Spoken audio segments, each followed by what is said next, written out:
Welcome, everybody, to Midday Magazine for this Monday, February 3rd, 2025. I have your host, James J. Maloff here. In part two today, we're going to welcome in our friend Mary Schultz. She is the chair of Empty Bowls and Focus. Looking forward to that. Right now, we have with us in studio Sally Kistner, Executive Director of Savor the Arts. Sally, good to see you. Thanks for being here. Thanks for having me. Our friend Eric Brittnacher from the Performing Arts Center. Eric, thanks for being here. Hello, thanks. And on the phone, we have with us Ron DiStefano, co-creator of Bachelors of Broadway. Ron, thank you very much for being here with us. My pleasure.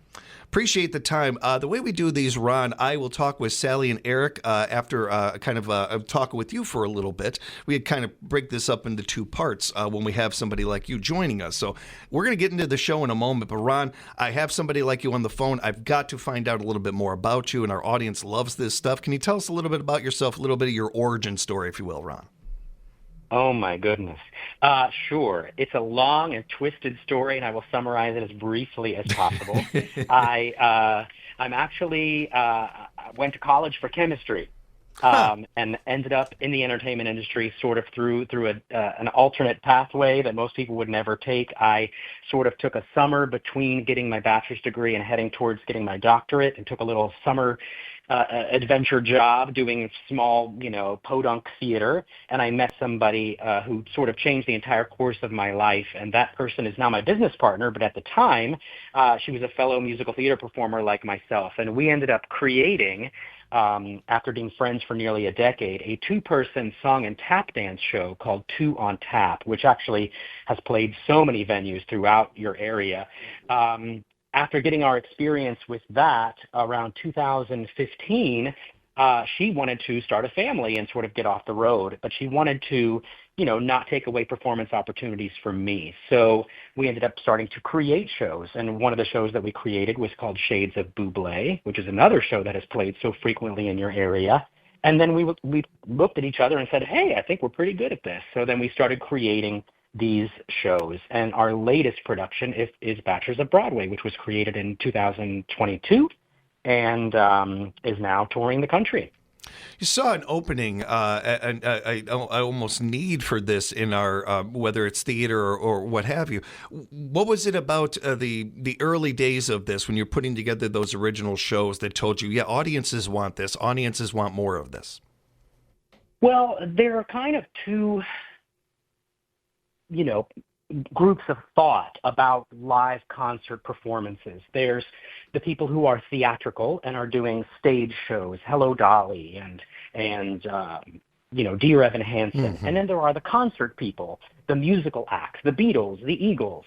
And there's not a lot of crossover between sort of that dramatic presentation and that pure music presentation.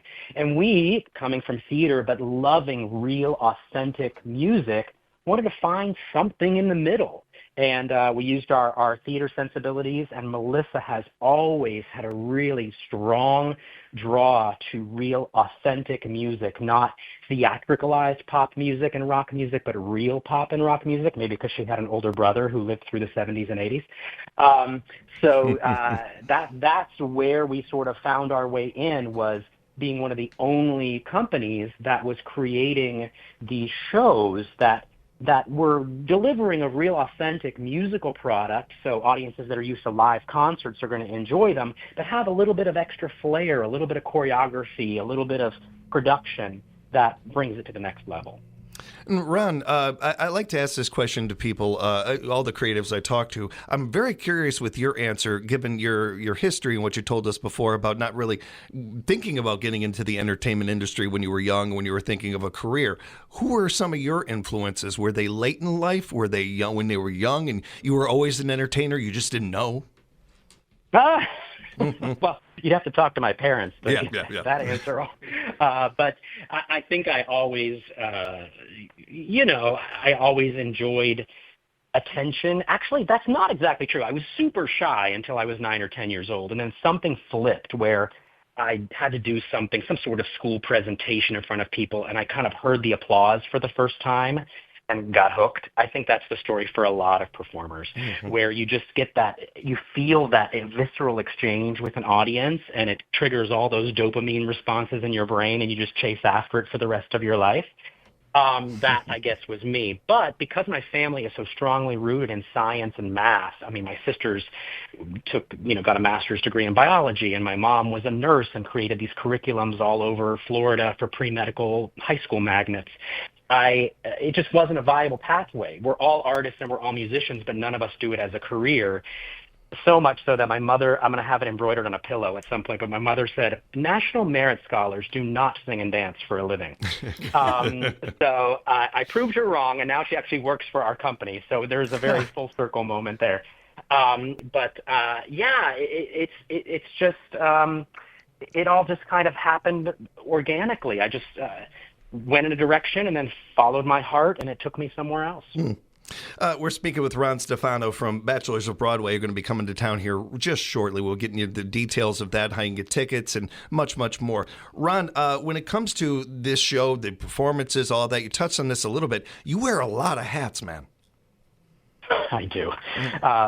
The one I'm wearing the most right now is travel agent, in that when a show is on a tour like this, the amount of logistics that are required, the flights, the luggage, the car rentals, the planning out the best way to get from point A to point B so that everyone is keeping their endurance and strength and health up to be able to sing this show 6 to 8 times a week.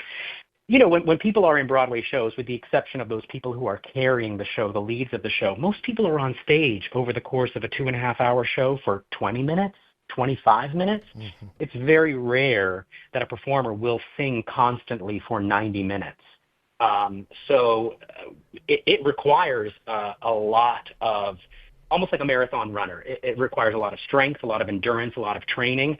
So the biggest job I have right now is supporting them in that, making sure they have the logistics behind them to be able to show up to every audience and give their best.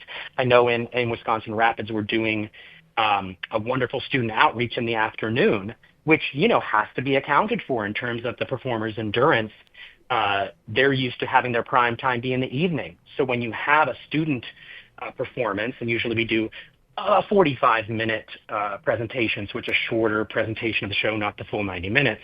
But when you have that happening in the afternoon, you have to make sure they're supported and cushioned so that they've gotten a great night's sleep and they're not driving 6 hours into that moment, because it's going to be a longer day for them. So, yeah, it's a lot of hats: producer, director, travel agent, choreographer, mental health counselor. I mean, the list goes on and on.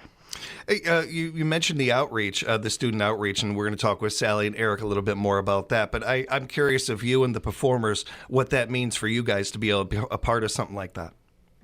Oh, it's incredible. I just received a batch of photos. The gentleman just did it earlier this week in Harlingen, Texas, actually, down on the southern border. And to see them, they actually did it in a classroom with about 50 choral students surrounding them in an arc. And so it was a very intimate thing. You could see on the faces of these children that their lives were being changed. To see Broadway professionals come to their community, thousands of miles from New York City, and bringing real, authentic Broadway performances into a classroom.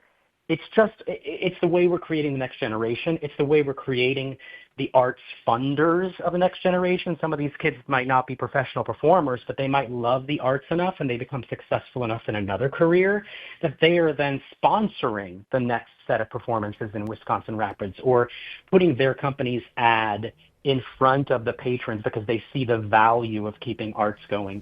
It's just so important for us to do this kind of work. Well said. We speak to this quite a bit here at WFHR, and when the three of us get together, Eric and Sally and I talk a lot about artists supporting artists and how important that is, especially in Wisconsin, where Wisconsin finished dead last in the union funding the arts. It's never been more important to support the arts in this state, and events like this really help us do that. And you hit it on the head. The other part of this too, of inspiring and creating other artists and keeping these things going.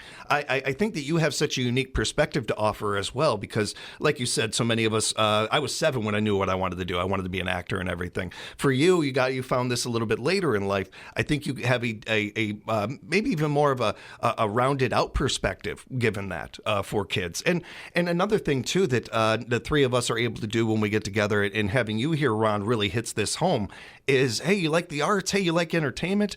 Well, maybe you can't sing, maybe you can't dance, maybe you can't, but you can still be a part of things. You can can still certainly be an artist and be a part of the creative process and everything. We need a lot of people. There's a lot of people like Ron out there wearing a lot of hats to be able to do. There's so many different jobs you can do to be a part of the entertainment universe.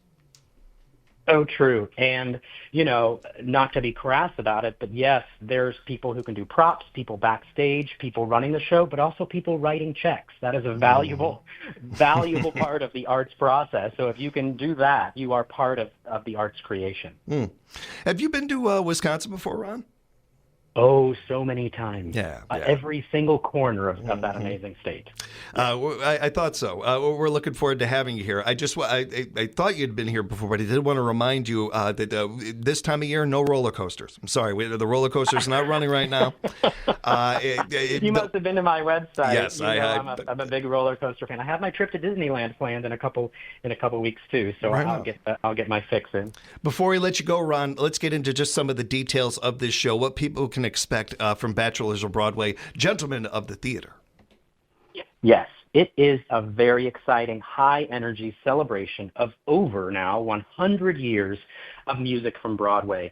It is celebrating those early shows, Rodgers and Hammerstein, South Pacific, Carousel, moving through the 70s and 80s with our mega musicals, Phantom of the Opera and Les Mis and Miss Saigon, and even touching on some of the contemporary shows that have entered now the zeitgeist. We have songs from Wicked and songs from Dear Evan Hansen that have recently hit the silver screen. So the show is three dashing gentlemen singing this music in brand new arrangements in three-part harmony, backed by an exciting 9-piece live band. It's going to be a top-notch, high-quality, super exciting concert.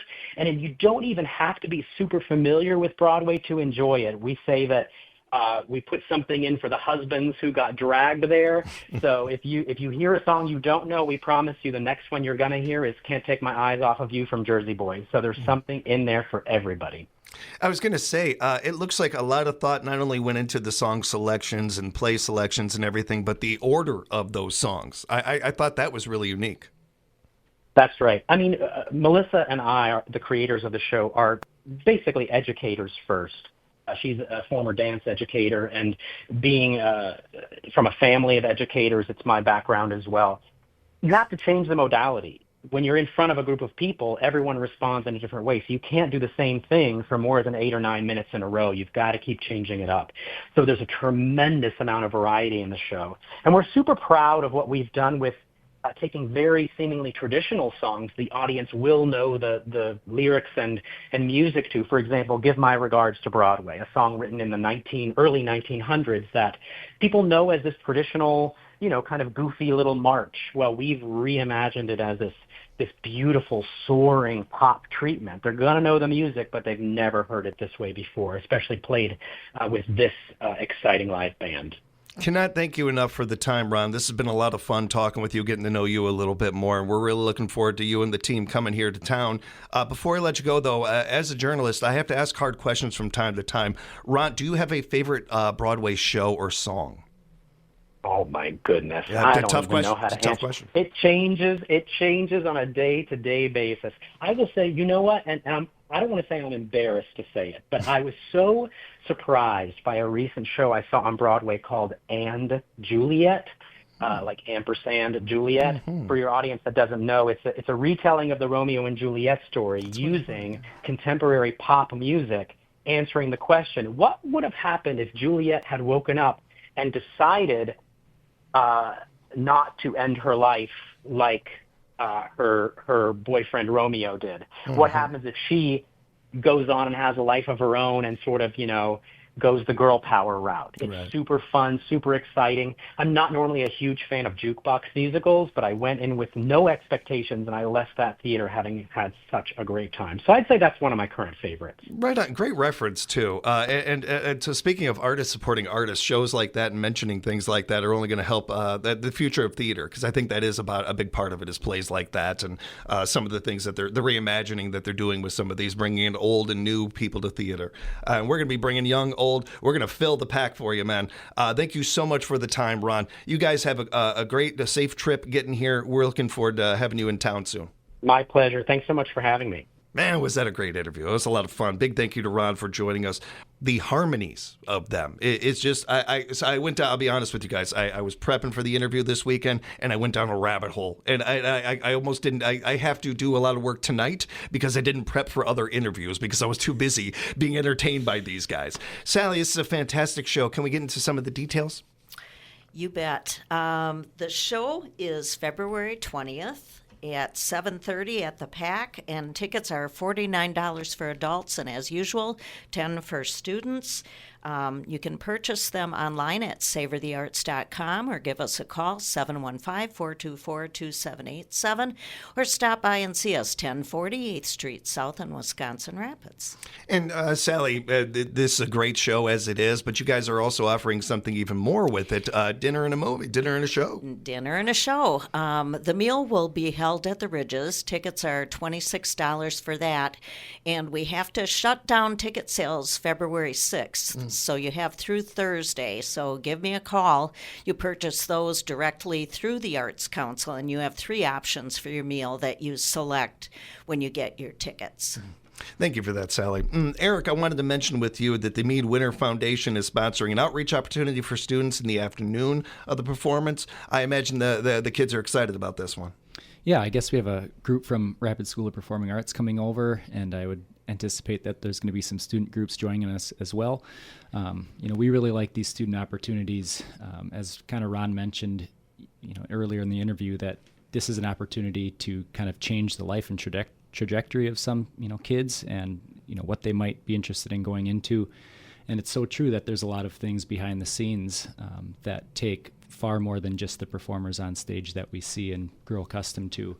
And so, it's just inspiring that we're able to offer these outreach opportunities here for, students within our community, because you never know where these kids are going to go. And we have students that go through our programs that are successful in managing theaters, or successful performers, successful in, like comedy, sports, improv. People are doing this right now today that graduated 10 or 15 years ago. So this influence is great, and we have the opportunity to do that with this show. We had a chance to talk with Colin Mockery recently on Director's Playhouse, and so much of what Colin talked about is hitting on some of the things you're mentioning there, and how important that is with young people, and how that can just change trajectories. How you just don't know where that spark can start. And whether they stay in the entertainment industry or take those skills and go into this business industry or this one, like the confidence is the same no matter what industry they go in. They build that confidence. You and things like this are able to help that with these kids. Yeah, and I think just being able to offer ways to express ourselves as humans is just really important. And we're giving people the opportunity to see life from somebody else's perspective, just new opportunities. And I think that's just really what it's all about, is being able to create, to kind of be free, and to be artists in our own right, and whatever that means to us. It could be visual, it could be performing, it could be, music, dance. I mean, it spans the range. Mm-hmm. And as we worry about empathy with kids, or just people in general, more and more, the arts are such a opening of that and a creation of that in so many ways, among many, many other things. And being a lot of fun. I don't want to skate past that or anything. The arts are a lot of fun. The kids have a lot of fun with these, and they're going to have a great time with this group. This is got to be one of those shows, Sally, that you saw, and you had to have these guys. You had to have them in town here. I did. I was looking at Broadway because we've had a lot of requests for that, and I love Broadway myself. But I looked at several different groups, and for some reason I just kept coming back to this one. It just really hit me. It works out just as you planned, Sally, for the movie Wicked to be huge, and here we have Broadway shows coming in where they're going to be singing a little bit of Wicked. But nicely done by you. I know you planned it that way. Right, yes. But it has kind of worked out that way. Well, I couldn't, I saw Ron DeStefano's name on some of the tech writers, and I'm like, where did I see this name before? And then he mentioned Shades of Bublé. And then I was reminded of how great it is to work with him and his group, because they're so professional and they're so good. And so Shades of Buble was awesome, and I'm sure that this show is going to be just as good. Uptown was another one. Uptown? Yeah. Yep. So they've been here a couple different times. He said he played around the area, but him and his group have played here multiple times. Yes. Yeah. They're going to know where to stay. They're going to know where to go. They know that. I think I'm sorry I haven't thought of this before, Eric. I think about it with the kids so much and everything, and them being influenced and them learning from these artists. I imagine you're able to do that from time to time too. Learn to pick up different things, be influenced. Yeah, I soak it in.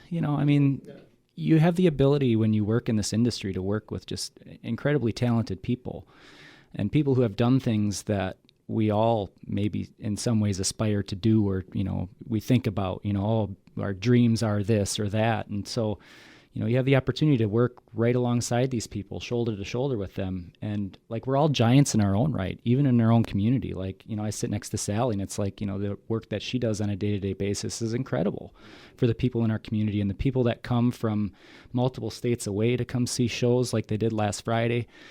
We have a way to generate local, stimulus in our economy by bringing people in, by these arts programs. We're able to create, just cultural opportunities within our own community. And that stuff's huge beyond what the performers bring to us.